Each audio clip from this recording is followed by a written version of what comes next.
Igeria ria bururi kugia na ceceni ya mwanya ya kuiga maundu ma bata ma kimitambo niyo Data Recovery Center riri hatikaine thutha wa gukwama kwa waki wa tabarira eno iria yambiriirie miaka 14 mihituku mwena wa Naivasha kaunti-ini ya Naikuru.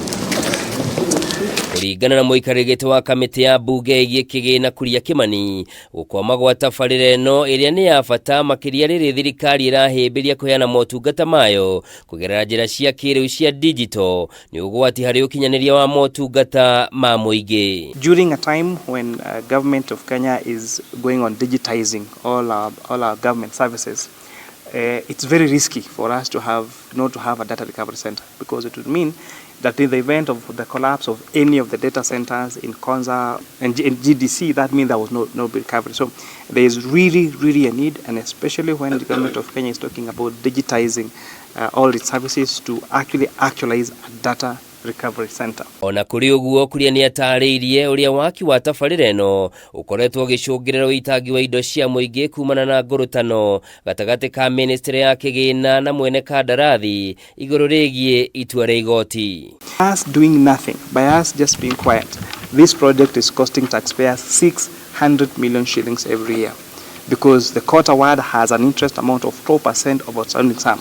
So 12% of the outstanding sum of 5 billion shillings means that every year, without taking any action, we are losing 600 million shillings. Delaying of these decisions is actually costing us a lot of money. Miario ya Kuria nĩ nyitetwo mbaru nĩ amemba kamĩtĩ ĩno rĩrĩa megwĩkinyĩtie mwena wa Naivasha kuona harĩa waki ũyũ kinyĩte na kũrĩa arũgamĩrĩri anene ya thirikari mauma na ihinda iritũ gũtarĩria ngarama ya gwaka ceceni ĩno yahambire kuma ciringi mirioni 800 iria ciabangĩtwo nginyagia ciringi bilioni 5 kwa ihinda rĩa mĩaka 4. A project was supposed to take 1.2 billion. We are going to spend around 13 billion. So, I mean, who is losing here? Ministries. And I believe that this project, if Treasury continued with it, they could have completed.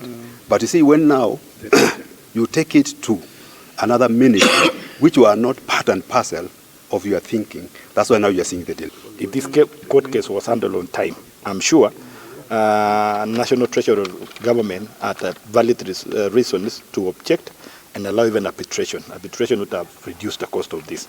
Waki wa tabarĩra eno wambĩrĩirie mũthia-inĩ wa mwaka wa 2009 na ũgĩthata thutha wa igoti gwathana thirikari ĩrĩhe mwene kandarathi ciringi bilioni 5.4 mbeca iria iraciara ndosho ya ciringi milioni 600 o mwaka nginyagia rĩrĩa thirikari ĩkarĩha mbeca ici. Handũ-inĩ ha Kameme TV, njĩtagwo Njoroge wa Kimani.